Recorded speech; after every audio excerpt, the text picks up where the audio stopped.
Você sabia que, no mundo inteiro, são faladas aproximadamente 7.000 línguas? Muitas delas, a maior parte das pessoas nem sabem que existem, porque tem um número reduzido de falantes.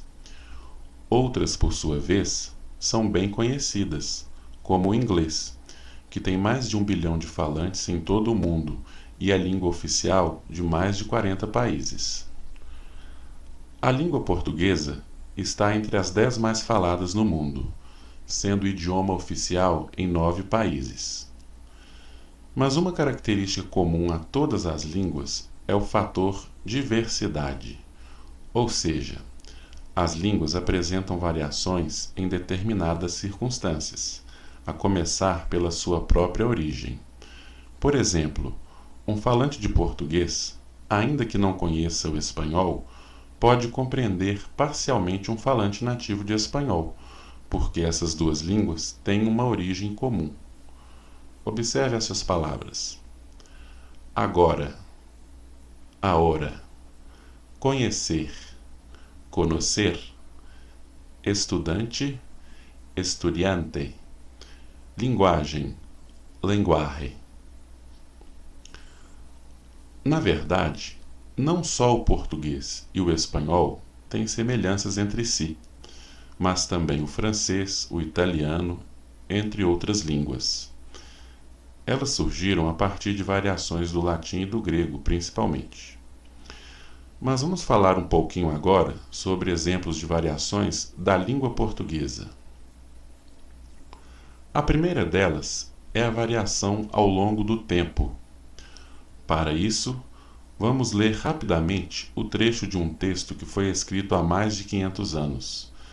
Trata-se da carta de Pero Vaz de Caminha, uma carta que comunica para o rei de Portugal a descoberta de nossas terras brasileiras. Observe como a linguagem é bem diferente da que usamos hoje. Senhor, posto que o capitão-mor desta vossa frota, e assim os outros capitães escrevam a vossa alteza a nova do achamento desta vossa terra nova, que ora nesta navegação se achou, não deixarei também de dar disso minha conta à vossa alteza, assim como eu melhor puder, ainda que, para o bem contar e falar, o saiba pior que todos fazer. Tome vossa alteza, porém, minha ignorância por boa vontade, e creia bem por certo que para aformosear nem afear, não porei aqui mais do que aquilo que vi e me pareceu. Nesse trecho da carta, estão marcadas com cores diferentes algumas palavras que atualmente são escritas de outra maneira. Compare. Notamos que, com o passar do tempo, houve mudanças na ortografia e no emprego de algumas palavras. Por exemplo, hoje não é comum usarmos as palavras aformosear e afear. Também não usamos a palavra vossa, como aparece em vossa frota. Diríamos sua frota. Devido a essas diferenças, chega a ser difícil ler a carta da forma como ela foi escrita originalmente. Ao longo do tempo, a língua se transforma, muda o jeito de falar, surgem palavras, desaparecem outras, muda o jeito de escrever. Outro tipo de variação diz respeito à diferença entre linguagem formal e linguagem informal. A linguagem formal é mais rigorosa e procura respeitar um padrão considerado correto e generalizado. É a linguagem empregada, por exemplo, por jornalistas, palestrantes, médicos, políticos. É por meio dela que se alcança um maior número de pessoas. Já a linguagem informal, também chamada de coloquial, é aquela que usamos no cotidiano, de forma espontânea e descontraída, principalmente quando temos maior intimidade com o nosso interlocutor. Veja estes exemplos: linguagem informal, linguagem formal. Qual é, mano? Beleza? Olá, tudo bem? Não quero mais goró, estou cheio. Não quero mais refrigerante, estou satisfeito. Cadê Pedro? Você viu ele? Onde está Pedro? Você o viu? O que você está arrumando aí, sô? O que você está fazendo aí? As crianças foi lá. As crianças foram lá. Uma terceira variedade linguística são as variedades geográficas. Cada região do nosso vasto Brasil tem um jeito próprio de falar, ou seja, cada uma delas tem o seu sotaque característico. Isso logo se nota quando conversamos com uma pessoa de outro estado ou mesmo de outra cidade. Dessa forma, pode não ser difícil dizer que uma pessoa é mineira, paulista, carioca, gaúcha, apenas pela forma como ela se expressa. O que uns chamam de mandioca, outros chamam de aipim ou macaxeira, por exemplo. O que uns chamam de bolacha, outros chamam de biscoito. Essas são variedades regionais. E não só. Muitas vezes, nessas mesmas variedades, uma palavra pode ter várias pronúncias diferentes. Compare: ternura, ternura, ternura, ternura. Tomate, tomate, tomate.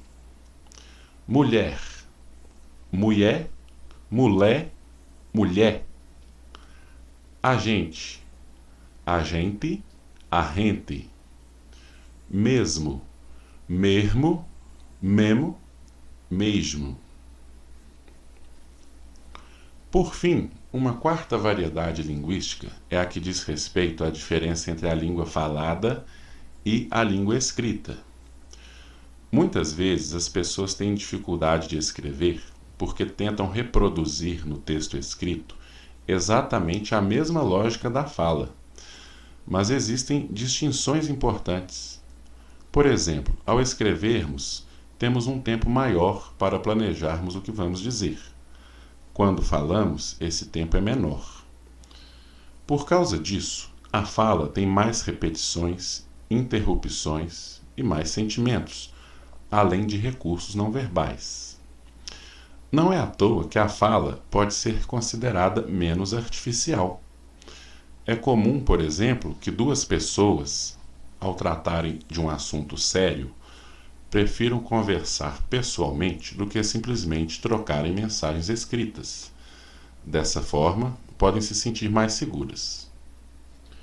Vamos ver uma diferença de uma frase na linguagem falada e na linguagem escrita.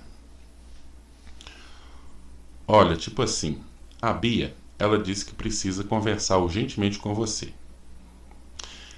Essa frase tem marcas específicas da oralidade, como as expressões olha e tipo assim. Além disso, tem um pronome, ela, que na escrita seria desnecessário. Bastaria dizer: a Bia disse que precisa conversar urgentemente com você. Outra distinção importante entre fala e escrita é o fato de que a ortografia nem sempre reproduz fielmente a maneira de pronunciar uma palavra. Por exemplo, a vogal O da palavra galo tem som de U, galo. Nem por isso grafamos a palavra com U. Já outros sons simplesmente somem da fala. Veja: vou arrumar a casa, vou arrumar a casa. Paulo não vai vender o apartamento. Paulo não vai vender o apartamento. Estou arrumando a casa. Estou arrumando a casa. Paulo não está vendendo o apartamento. Paulo não está vendendo o apartamento. Tanto o R quanto o D, com frequência, não são pronunciados nos mais variados dialetos brasileiros. Quando for escrever, é essencial, portanto, que você saiba distinguir o que faz parte do texto escrito daquilo que não faz. Frente às muitas variedades linguísticas, é papel da escola ensinar aos estudantes a variedade padrão, que tem maior prestígio social. Por norma padrão, nos referimos às regras gramaticais e ortográficas que tornam nossos textos adequados, principalmente às situações de comunicação formal. É de acordo com a norma padrão que são escritas as leis, os jornais, textos científicos, entre outros. E é ela que os estudantes precisam conhecer para que escrevam uma redação, um currículo, uma carta de apresentação em um processo seletivo de emprego. Conhecer as variedades linguísticas é de suma importância. Em primeiro lugar, para que saibamos nos adequar às diversas situações de comunicação e aos gêneros textuais. Em segundo lugar, para que possamos respeitá-las, sem juízos de valor preconceituosos. Antes de encerrar, pause este vídeo e procure responder aos exercícios que vão aparecer na tela logo em seguida. Até breve.